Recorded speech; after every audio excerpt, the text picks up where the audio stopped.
श्रीरामचन्द्रं शरणं प्रपद्ये श्रीरामदूतं शरणं प्रपद्ये।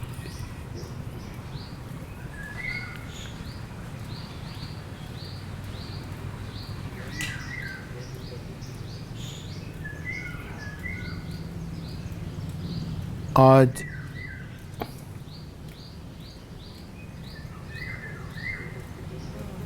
इस राष्ट्रीय अनुष्ठान के संवाद में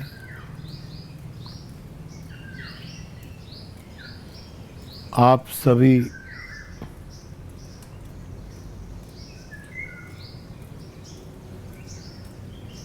मेरे श्रोता भाई बहन सभी को मेरा प्रणाम। जय सिया राम।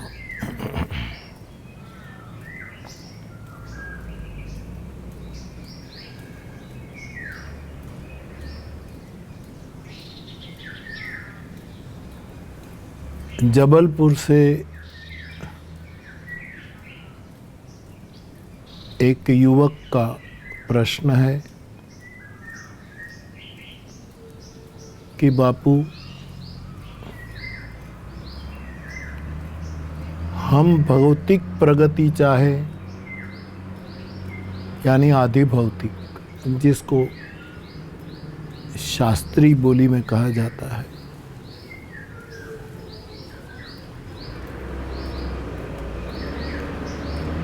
या आधिदैविक और आध्यात्मिक, तीनों प्रकार की प्रगति के लिए हम जब चलते हैं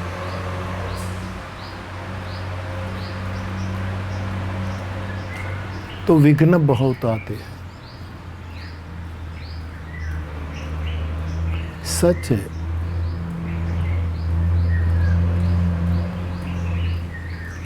यदि यात्रा करनी है, खोज करनी है,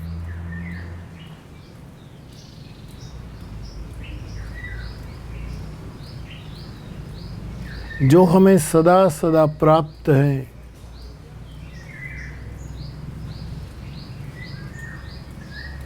विस्मृत हो चुका है, इस तत्व को पाने के लिए यात्रा तो करनी पड़ती है।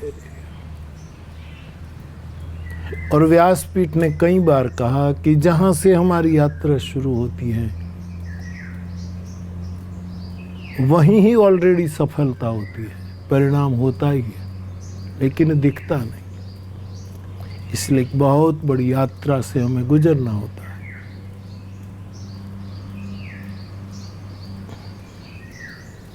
और यात्रा में विघ्न को आना स्वाभाविक है, चाहे कोई भी यात्रा हो।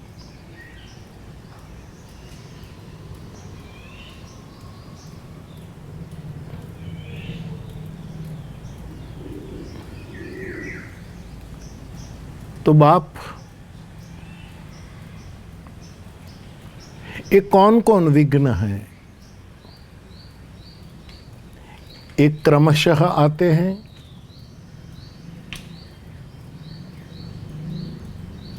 कि यहाँ क्रमभंग भी होता है।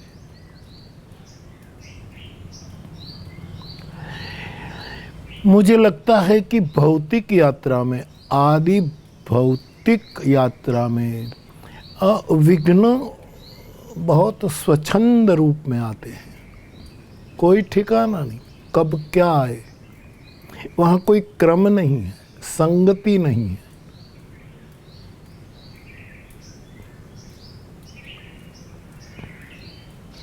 अचानक अकल्प्य बाधाएं आती है।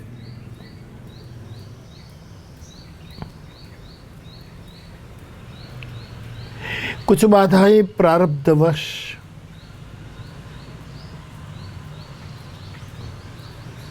कुछ समय के लिए हम विवेक भूल जाते हैं, विवेक शून्य हो जाते हैं और फिर बाधाएं आती हैं। ये सब शास्त्र वचन है, ग्रंथों में आलेखित है। लेकिन हमारे जीवन के ग्रंथों को हम देखें तो भी ये सत्य है।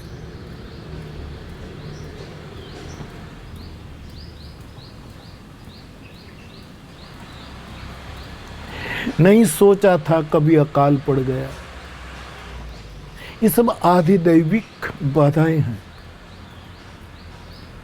कोई नहीं चाहता भूकंप आ गया, कोई कल्पना नहीं करती सुनामी आ गई। कभी नहीं इतनी मात्रा में गर्मी होने लगी। ठंडी ने, सर्दी ने अपना कार्यकाल बढ़ा दिया।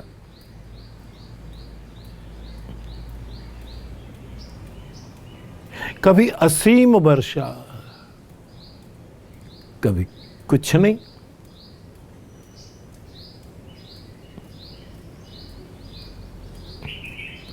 और ये भी देखो आज जिस विषम परिस्थिति से हम गुजर रहे, वो भी अकल्प यातना है।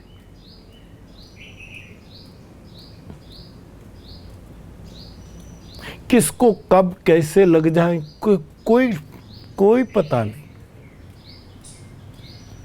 बिल्कुल असहाय स्थिति में हम जिए जा रहे हैं। और फिर भी एक भरोसा रखना बाप कि पूर्णतः असहाय में से ही सहाय प्रकट होती है।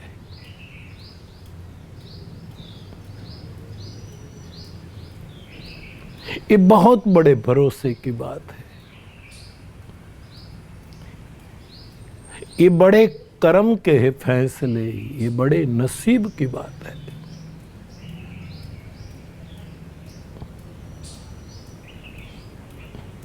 लेकिन मेरे जाने माने गुरु कृपा से मैं इतना कह सकूंगा कि अध्यात्म यात्रा करीब करीब क्रमशः होती है, क्रमशः बाधाएं आती है। अध्यात्म यात्रा उदार है भौतिक या दैविक यात्रा की तुलना में।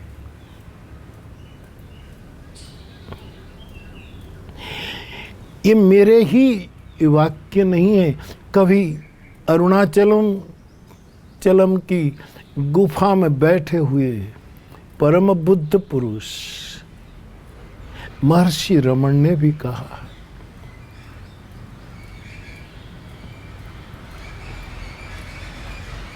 आध्यात्मिक यात्रा की बाधाएं उच्छृंखल नहीं होती, अछांदस नहीं होती, छंदबद्ध होती है। गुरु कृपा से थोड़ा विवेक आ जाए,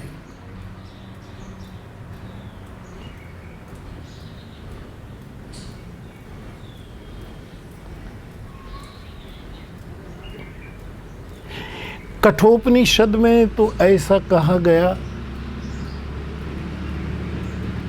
कि जो व्यक्ति दुश्चरित से निवृत्त नहीं हुआ, दुश्चरित,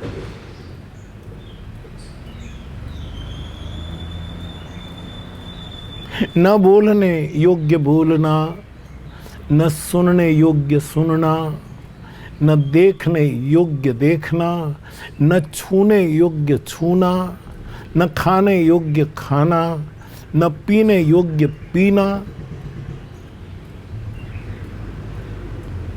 जो हमारा चारित्रिक जीवन है,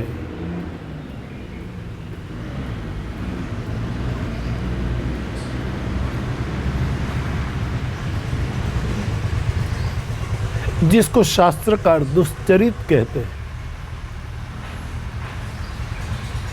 तो बाप जो व्यक्ति दुश्चरित से नाविरतो, जो निवृत्त नहीं हुआ है, अनेक फल की आकांक्षा के कारण जिसका मन कायम अशांत रहता है, जो भी फल आए पहले से स्वीकार और समाधान किए बिना, जिसका मन निरंतर अशांत है,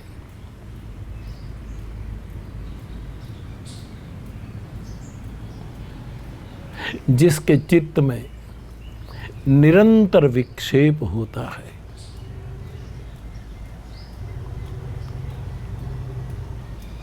ऐसे व्यक्ति कितना ही बुद्धिमान क्यों न हो, धनवान क्यों न हो, पदवान क्यों न हो,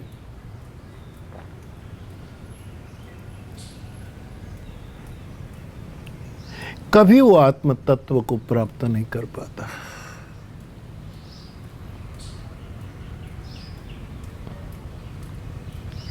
बाप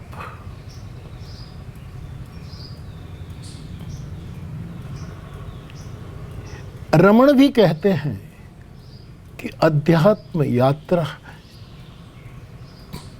साधक की छंदबद्ध होती है और विघ्न भी छंदबद्ध आते हैं। जैसे ट्रेन चलती रहे, ट्रैक पर रहे, तो आगे आगे के स्टेशन आते ही जाते हैं। साधक बिल्कुल आत्मबल लेकर चलता है तो छोटे छोटे स्टेशन जल्दी पास हो जाते हैं। बड़े बड़े स्टेशन में ट्रेन रुकती है, छोटी बड़ी बाधाएं जल्दी पार कर लेता है।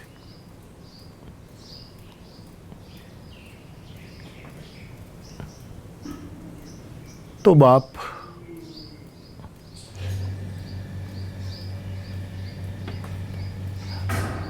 ये जबलपुरी प्रश्न है,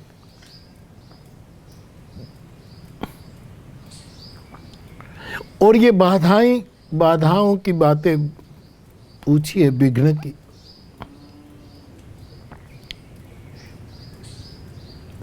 वो मैं रामचरितमानस से आपके सामने एक संवाद के रूप में पेश करना चाहता हूँ। अच्छा प्रश्न है।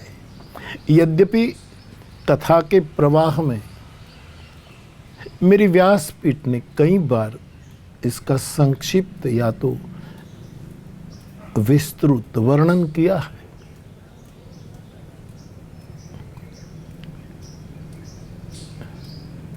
आपके स्मरण में आ जाएगा, लेकिन इसकी स्मृति बार बार रहे इसीलिए भी ये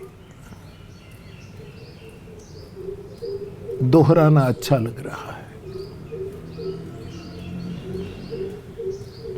एक साधक ने पूछा, बापू कि आप इतना बोले जा रहे इतने दिनों से, सब चीज इतनी महत्व की लगती है, हृदय तक चली जाती है, लेकिन आखिर में हमें पता नहीं कि हम किस चीज को पकड़े।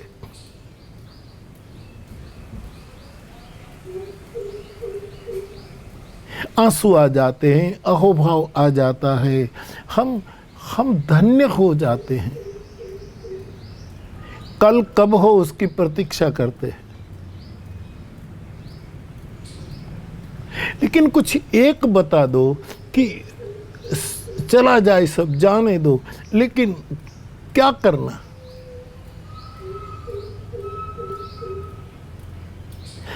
मैं आपसे इतना ही कहूं, गंगा बहती जा रही है, देखते जाओ, देखते जाओ, देखते जाओ।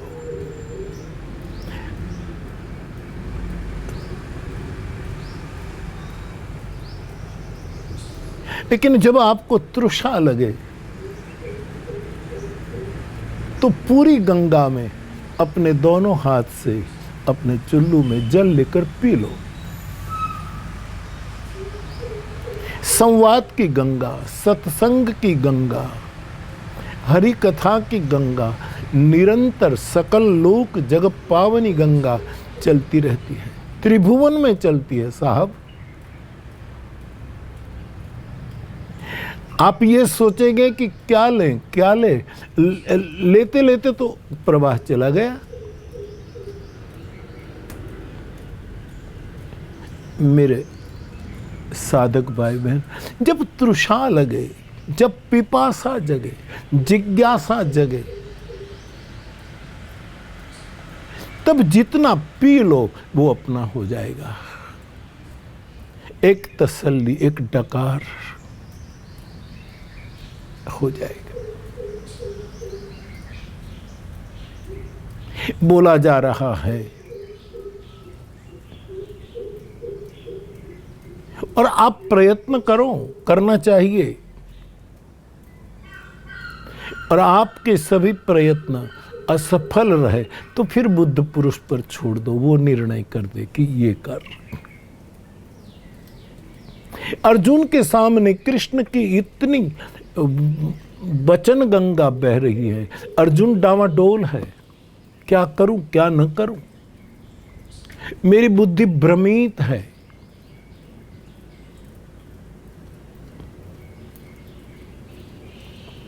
प्रश्न पूछे जा रहे हैं, कृष्ण समाधान देते हैं, फिर नया प्रश्न उठता है। प्रवाह चालू है, जारी है। लेकिन जब ऐसा लगा कि ये बहुत डावाडोल हो, तब कृष्ण स्वयं निर्णय कर देते, छोड़ सब, मन के, बुद्धि के उहापो, चित्त के तरंग, अहंकार की आक्रामकता, छोड़ सब। मन के भी अपने धर्म है, बुद्धि के भी अपने धर्म है, चित्त के भी धर्म है, अहंकार का भी अपना स्वभाव है, छोड़ सब।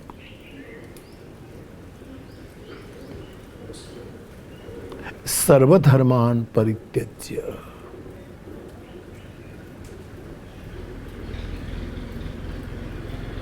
तब निर्णय बुद्ध पुरुष से करवाया जाता है।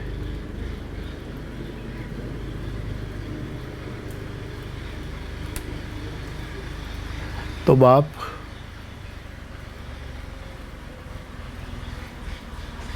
पूर्ण पिपासा जगे तब पी लो, वो आपका।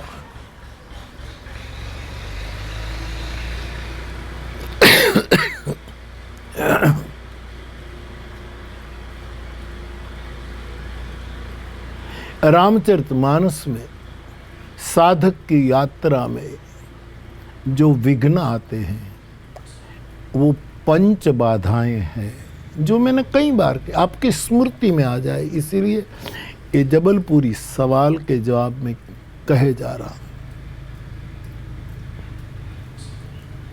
क्योंकि मैं जब मेरी स्मृति लौट आती है तो मुझे भी वो होता है कि वो ये बोला है, क्योंकि मेरी स्मृति भी फिर चली जाती है, प्रवाह गया।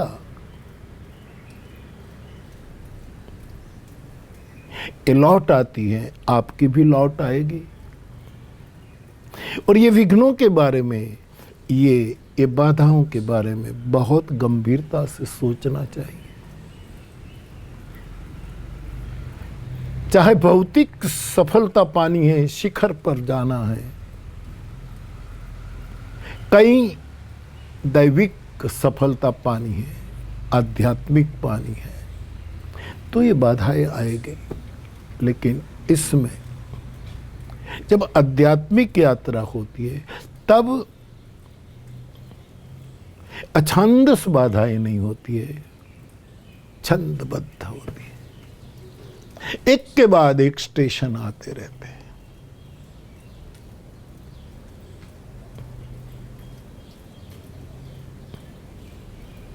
ऐसी यात्रा में मानस ने कहा है, हमारी यात्रा आखिरी मंजिल तक पहुंचेगी। 3 ही वस्तु की जरूरत है,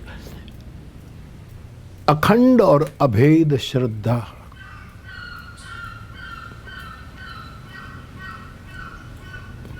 किसी साधु का संग, मार्गदर्शन,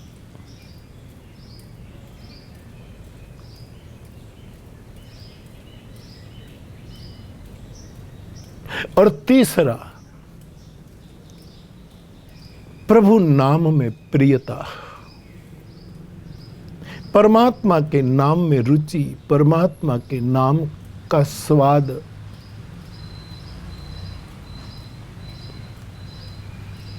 परमात्मा के नाम में प्रियता।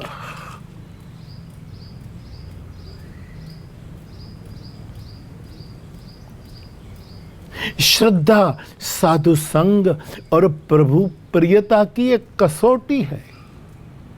जब विघ्न आते हैं तब हम कितना फेस कर सकते हैं, एक कसौटी है।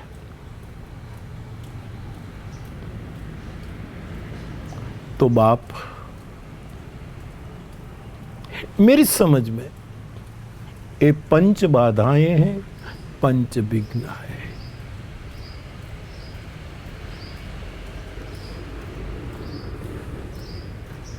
मैं रामचरितमानस की यात्रा को आपके सामने पेश करूं तो मुझे लगता है श्री भरत जी की चित्रकूट की यात्रा और हनुमान जी की त्रिकूट मीन्स लंका,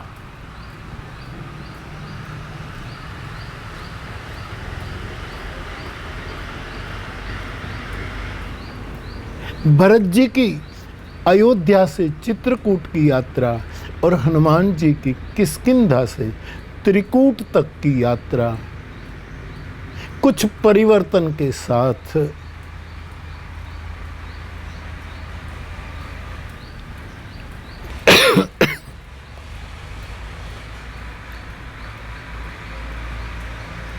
दोनों को बाधाएं आई है।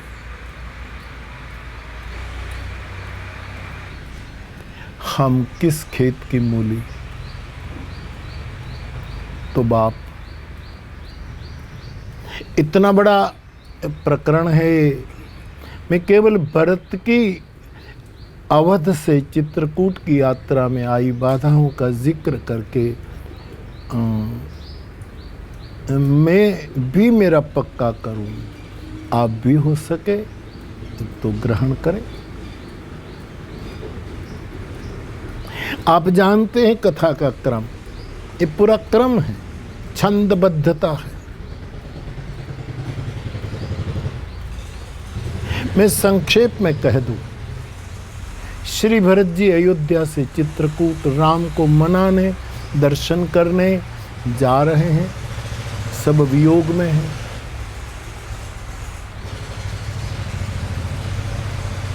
और भरत जी परम समर्पित, परम संत है।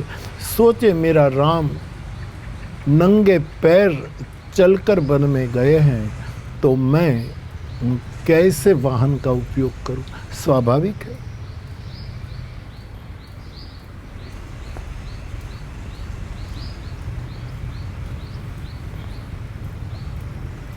इसलिए सबको रथ में बिठाएं, माताओं को डोलियों में बिठाएं, यथा योग्य सबकी सवारी का इंतजाम किया। लेकिन स्वयं भरत पैदल यात्रा कर रहे, नियम ले लिया, मैं चित्रकूट तक पदयात्रा करूंगा, वो भी बिना पदत्राण। लेकिन इतनी बड़ी भीड़, सबने देखा भरत जी पैदल चल रहे हैं, कोई विवेक के खातर, कोई देखा देखी के खातर, कोई अदब के खातर, कई कारण अपने वाहनों का त्याग करके भरत के संग संग चलने लगे। माँ कौशल्या ने ये दृश्य देखा, अपनी डोली वाहकों को कहा, मेरी डोली भरत के पास ले लाओ। भरत जी जा रहे हैं। माँ ने अपनी डोली का पर्दा खोलकर भरत जी को कहा, बेटे मैं समझता हूं तेरे प्रेम को, लेकिन तू पैदल चल रहा है तो पूरी अयोध्या पैदल चल रही है। राम विरह और तुम्हारे पिता के विरह में जनता की शारीरिक और मानसिक स्थिति ऐसी नहीं कि ऐसे चलकर वो चित्रकूट पहुंच पाए। कहीं बीमार हो जाएंगे, हमारी जिम्मेवारी है। रथ में बैठ जाओ। मां के कहने पर वो रथ में बैठ जाते। तलगाजरड़ी दृष्टि से इस साधक की चित्रकूट की यात्रा का प्रथम विघ्न।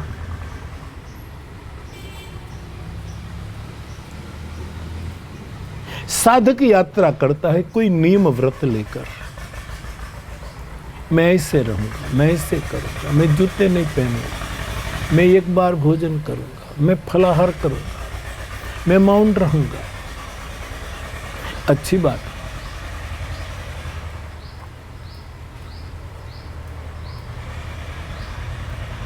लेकिन ये नियम और हमारे व्रत जब सबको पता लग जाता है, जाहिर हो जाते, तब पहला विघ्न आता है।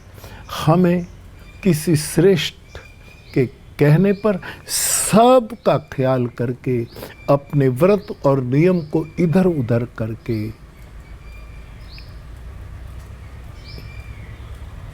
हमें ज्येष्ठों ने कहा सो निभाना पड़ता है। ये विघ्न है। मैंने कई बार कहा कि भरत जी की चित्रकूट यात्रा में ये विघ्न क्यों आया, इतने लोग क्या पता, लेकिन भरत जी पैदल चल रहे, सबने जान। हमारे व्रत को, हमारी साधना को जब लोग जान जाते हैं तो विघ्न आना स्वाभाविक है।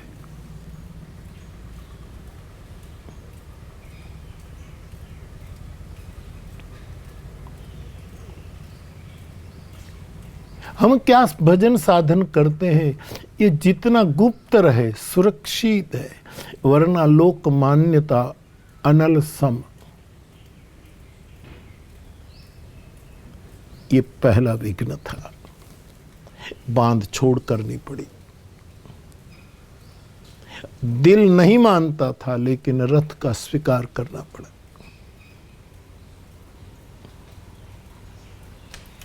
पहुंचे गंगा के तट पर, श्रृंगवेरपुर का मालिक गुहराज जब सुनता है कि कैकेयी नंदन भरत इतनी बड़ी सेना पूरा नगर को लेकर के आ रहे हैं, शायद उसके मन में दुर्भाव है। राम लखन जानकी चित्रकूट में अकेले हैं, इसलिए वो निष्कंटक राज्य करने के लिए निकला है कि 14 साल के बाद राम को राज्य मुझे लौटाना न पड़े। आखिर कैकेयी का पुत्र जो है, ऐसी गैर समझ पैदा हो गई।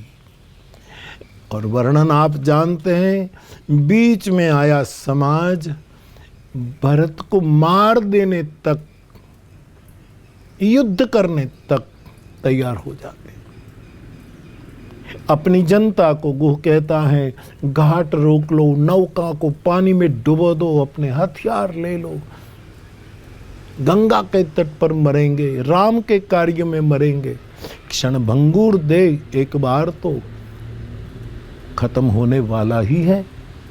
हमारे लिए सौभाग्य है, आज भरत को हम शिखावन देंगे।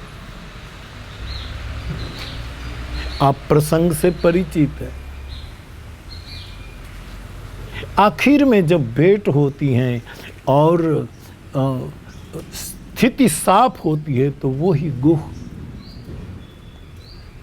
भरत के चरणों में गिर जाता है।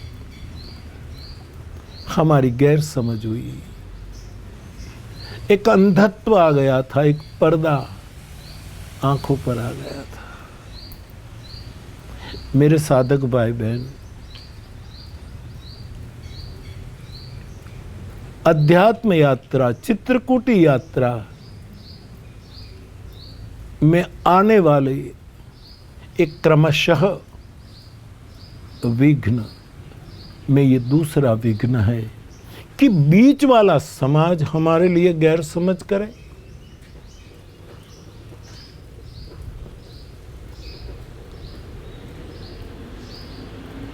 क्या क्या सोच ले, विरोध बलवा पुकार दे, विद्रोह कर दें और अपने अपने समाज को उकसा दे। यह आदमी ठीक नहीं है।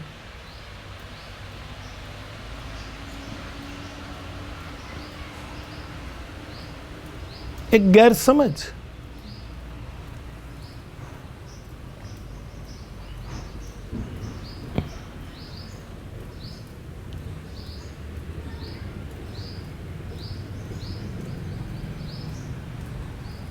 और फिर भीड़ को तो कोई विवेक नहीं रहता।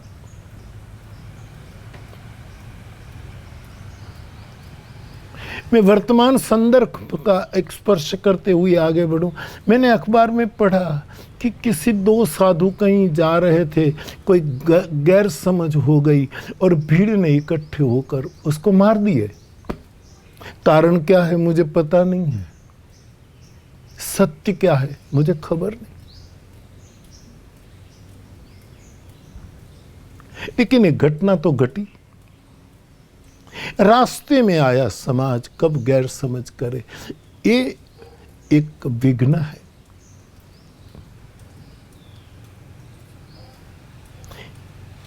कुछ घटनाएं अच्छी तो नहीं लगती, सच क्या है उसका पता करना चाहिए, लेकिन भीड़ को कहां विवेक। बाप, भरत की यात्रा में ये विघ्न आया।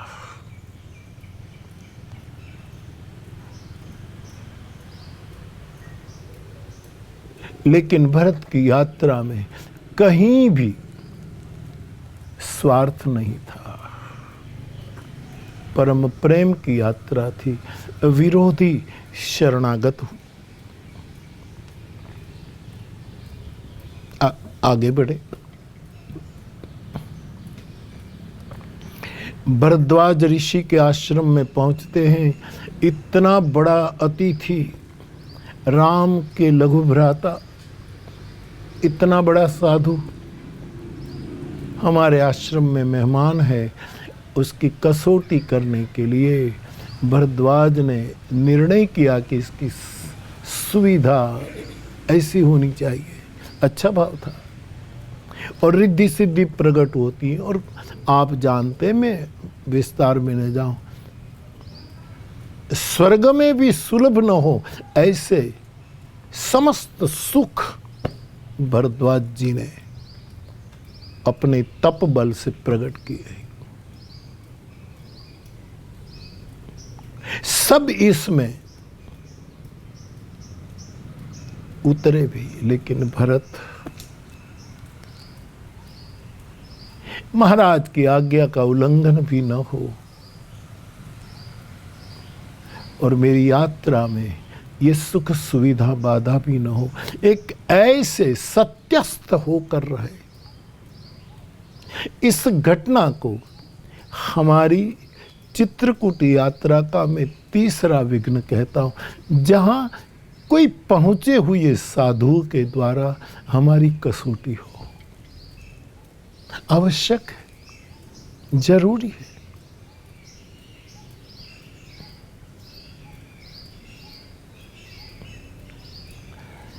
क्या भगवान शंकर नहीं जानते थे कि पार्वती ने सती के बाद पार्वती के रूप में कठिन तपस्या की है? फिर भी उसकी प्रेम परीक्षा कराने के लिए वो सनत कुमारों को भेजते हैं।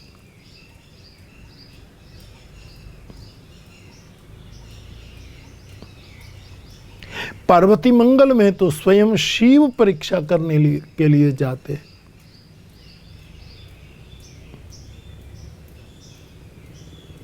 चित्रकूट यात्रा का ये तीसरा क्रमशः विघ्न है।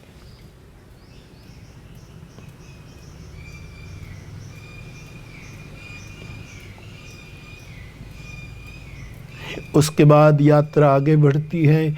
जैसे जैसे चित्रकूट के करीब जा रहे हैं ये सब, उसी समय कहते हैं देवराज इंद्र और सुरगण इकट्ठे होकर भरत की यात्रा में बाधा करने का षड्यंत्र बनाते हैं।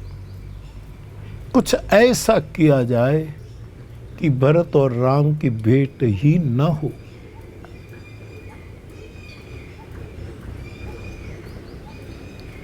अपने गुरु बृहस्पति से विनय किया, बृहस्पति ने अच्छा किया, डांटा इंद्र को।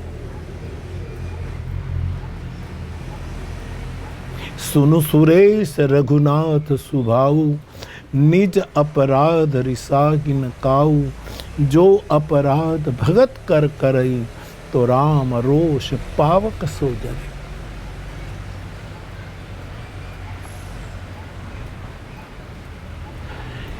मैंने कथाओं में आपसे संवाद किया है, ये चित्रकूट यात्रा का चौथा विघ्न है बाप, जहां देवगण बाधा डालते हैं।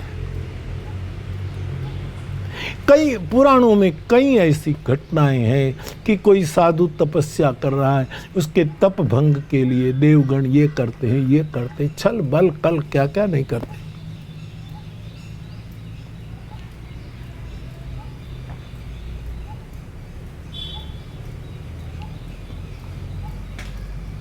लेकिन भरत जी इस बाधा से भी पार उतर गए। बाप, व्रत को छोड़ना पड़ा, रास्ते में समाज के द्वारा गैर समझ, पहुंचे हुए साधुओं के द्वारा इस साधु की यात्रा की कसौटी भोग देकर, भोग दिखा करके कि फंसता है कि नहीं, और फिर दैवी लोगों ने, देवगणों ने विघ्न डालना चाहा।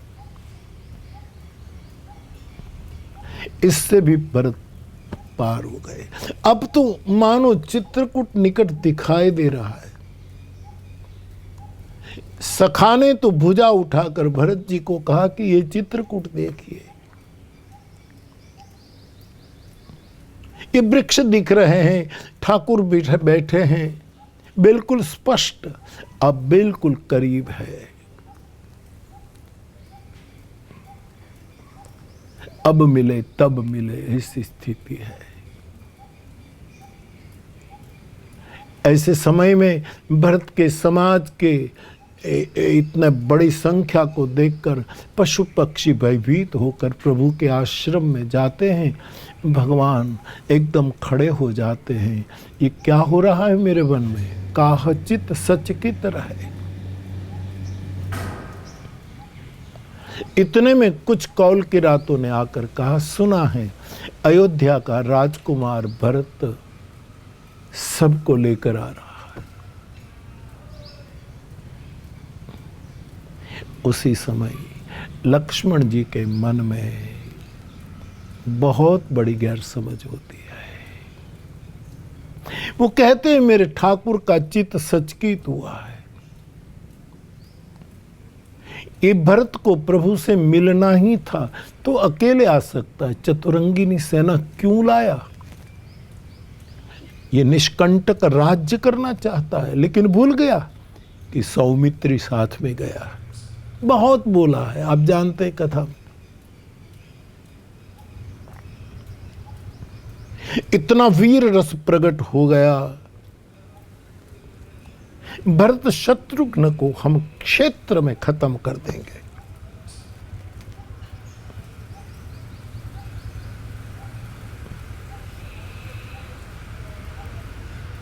तब भगवान राम सजल नेत्र लक्ष्मण के मन का समाधान करते हैं।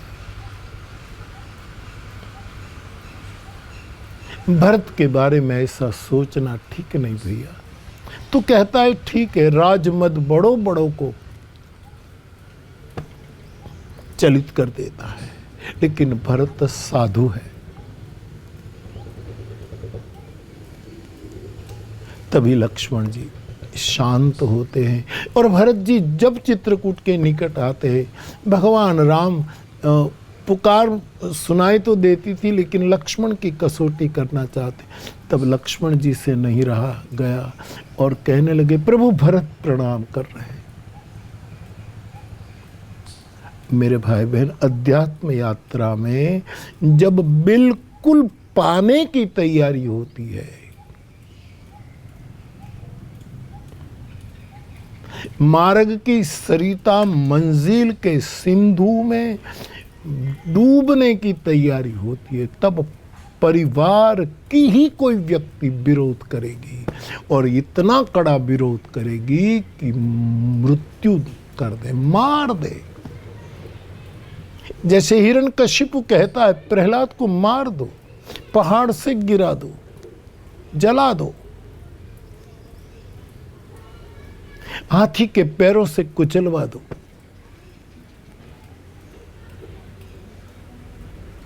मेरे साधक भाई बहन, जब पहुंचने की तैयारी होती है और जब बिल्कुल निजी व्यक्ति से तुम्हारा विरोध शुरू हो जाए, वो भी मृत्यु तक की बात आ जाए, तब समझना अब चित्रकूट दूर नहीं है।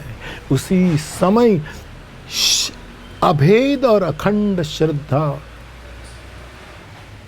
साधु का संग और हरि नाम की प्रियता यदि होगी तो हत्या करने की बात करने वाला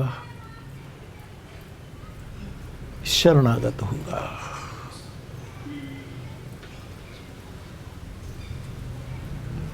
मेरे भाई बहन, आपने पूछा कि इस यात्रा में बाधाएं क्यों ये आएगी ही।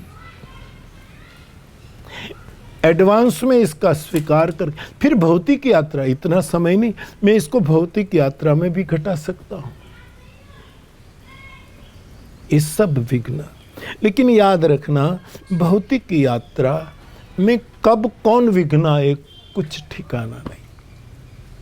आध्यात्मिक यात्रा के विघ्न करीब करीब क्रमशः आते हैं। मेरे इस अनुभव को भगवान रमण महर्षि भी आशीर्वाद देते हैं। युवक भाई बहन, ये सब बाधाएं हैं।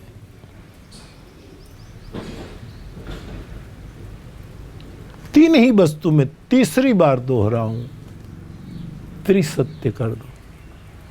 अखंड और अभेदी श्रद्धा, जिसको मैं गुणातीत श्रद्धा कहता हूं।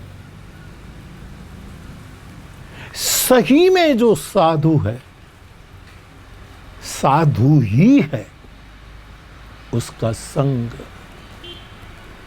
और हरिनाम की प्रियता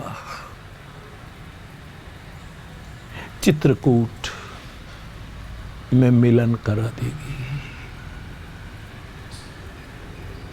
फिर मन, बुद्धि, चित्त और अहंकार, इसके जो सब धर्म है खत्म हो जाए। जो कठोपनिषद की मैं बात, जिसका मन जो दुष्चरित से निवृत्त नहीं हुआ, जिसका मन फलाकांक्षा के लिए अशांत है, जिसका चित्त समाहित नहीं है,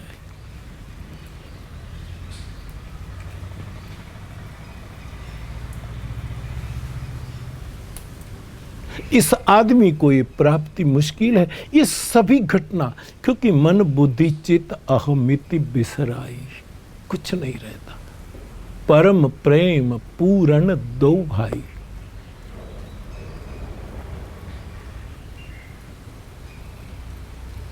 आपकी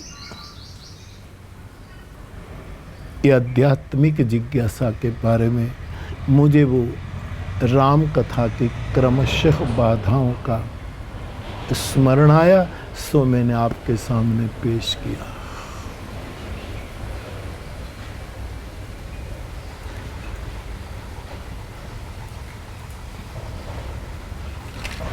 बाप, आज के संवाद को विराम दूं इससे पहले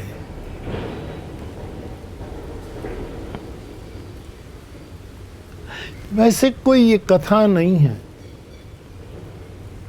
देहातों में रहने वाले सब जानते हैं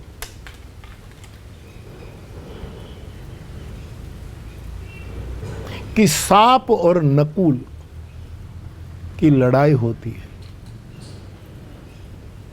सर्प और नकुल, नौड़ियों, वो जब लड़ते हैं, सांप उसको दंश देता है नकुल को, और नकुल के शरीर रोम रोम में विष व्याप्त हो जाता है।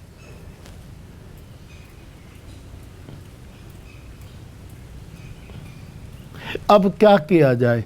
तब कहते हैं कि नकुल एक ऐसी औषधि को जानता है, वहां जाकर इसकी जड़ें को, इसके पत्ते को, वहाँ जाकर इसकी मिट्टी तक को सूंघ लेता है और सांप के द्वारा दंश दे देकर उसके शरीर के रोम रोम में जो विष भर दिया गया वो विष उतर जाता है और नई ऊर्जा लेकर फिर वो सांप से टकराता है।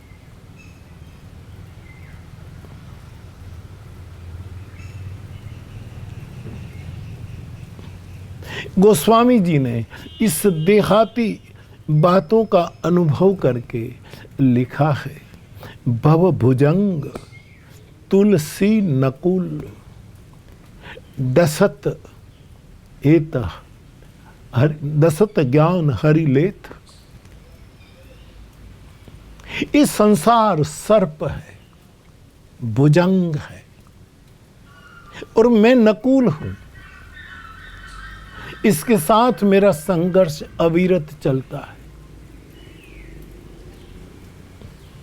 और ये संसार मुझे डसता है तो मेरा विवेक खत्म होने लगता है।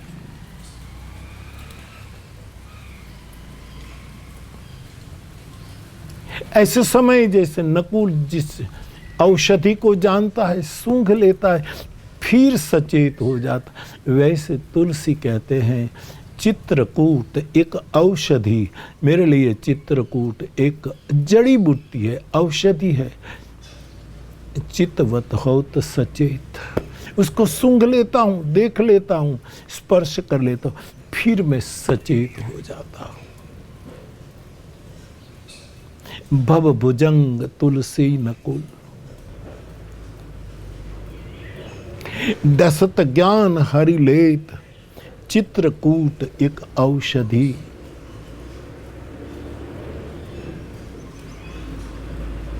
मुझे फिर सचेत कर देती। मेरे साधक भाई बहन,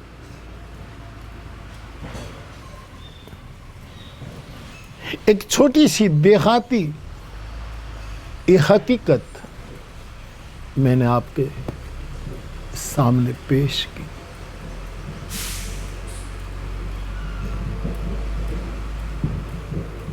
चित्रकूट अचल चित्त का प्रतीक है। चित्तनी वृत्ति रहे जैनी रहे सदा निर्मल। ऐसी चित्रकूट यात्रा में आती छंदबद्ध बाधाओं को बार बार फिर दोहरा रहा हूं सार के रूप में। 3 वस्तु से ही पार हुआ जा सकता है, अखंड श्रद्धा, साधु संग और हरि नाम। आज इतनी ही हरि कथा, जो बोले सो हरि कथा, भजन करे निहकाम। मैंने अखबार में पढ़ा आज अर्थ डे है, पृथ्वी दिन है।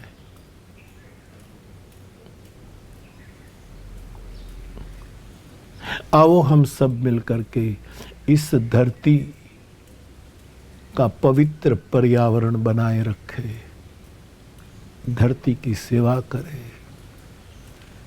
समुद्र वसने देवी पर्वत स्तन मंडले विष्णु पत्नी नमस्तुभ्यं पाद स्पर्श क्षमस्व में। मैं आपसे विदा लेता हूँ। कल संवाद लेकर फिर आपके सामने होऊंगा। सर्वे भवन्तु सुखिनः, सर्वे सन्तु निरामयाः।